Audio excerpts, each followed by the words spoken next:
Hello everyone, Atheatos here, and this is again a video about some original hardware.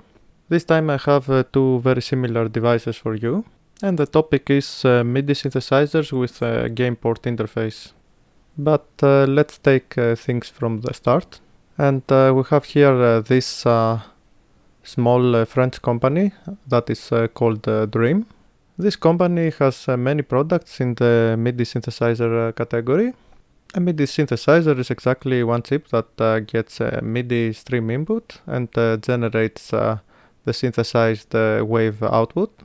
The one that is on focus for this video is this SAM2695. This is a very popular chip because it has a very small footprint. It is in general quite simple and offers a very high quality generated output.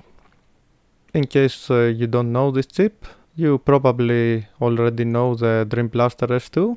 This is a very popular MIDI synthesizer board that typically connects on the Wavetable header of your sound card and gives you Wavetable MIDI synthesis. Now, is this SAM2695 the best MIDI synthesizer?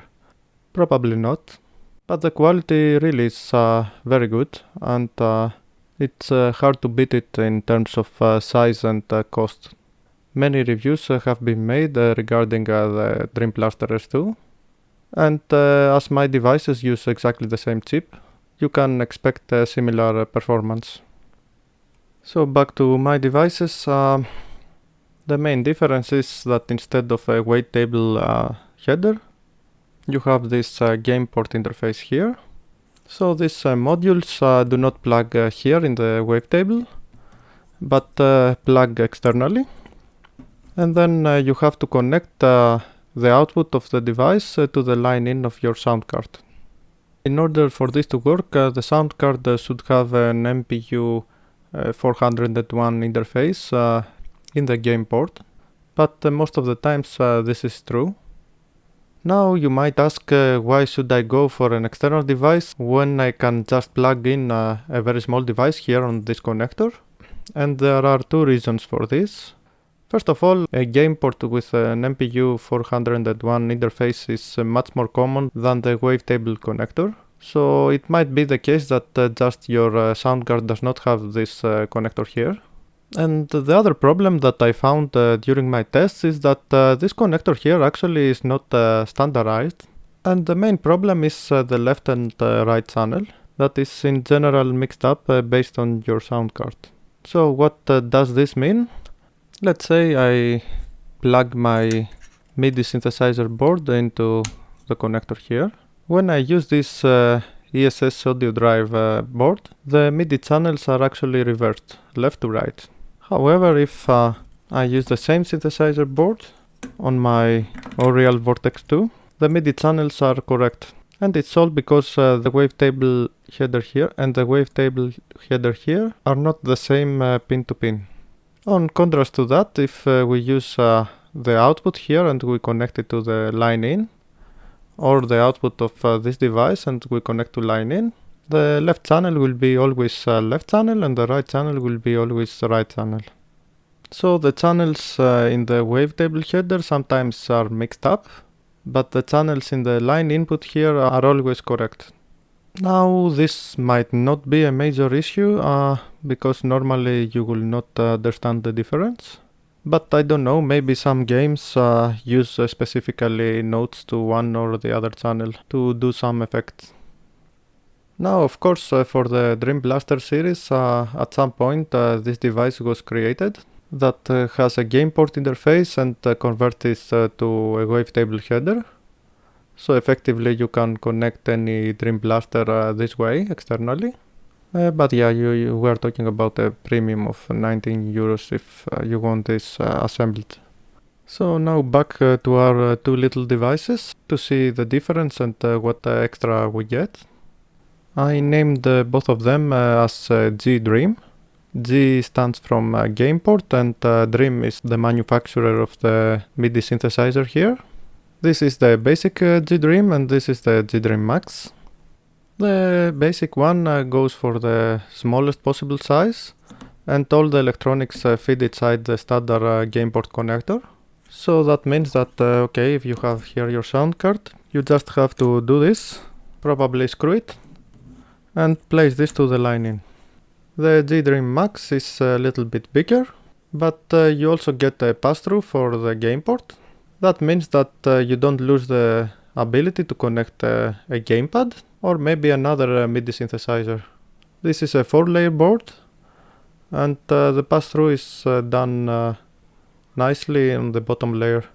Another difference between the basic and the max is that the max has stronger output capacitors, and with these jumpers here it allows you to configure it for a stronger output. So in theory, with this device you have two options, to use it as a line input as here, or even probably drive directly big passive headphones. Now of course both these two are early prototypes, and as usual I did some mistakes, but let's first start from the basic one. Yeah, this small thing here is the PCB, and the connector comes and fits right around here. Now there's nothing wrong with the design, of course, except that I had to put components in both sides, and this is not optimal for manufacturability. But the problems were from the start because I chose this standard old school Gameport connector. So let me show you some pictures. So yeah, here is the second step in the process, and as you can see, the board with a connector fits perfectly the standard cell. Next step was stabilizing the cable with some heat shrink. Then a final step, with these connectors you place this metal here that stabilizes the wire, and so protects these connections here from accidentally pulling out the cable. Now in theory this looks okay, and the goal of integrating everything inside the cell was achieved without any significant modifications here. But the problem with this design is basically the selection of this standard type cell here. The result was not really in my satisfaction. Let's just say that with these connectors the board and the cable here just moves too much, and it's not firmly attached to the cell. So next I tried to put in some gray color silicone for electronics, but this turned to be even worse. The silicone just leaked from all the cracks here, and yeah, then I had to clean it up, and still not a good result.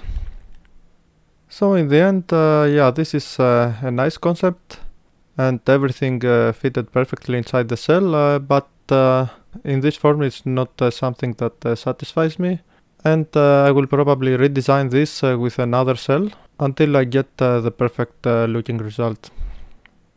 So I will come back to you with the basic version with some other video. Now regarding the max version, there's nothing really wrong here. The only mistake I did was that I was planning to use standard Gameport connectors for the female and the male. These standard connectors have the screws here.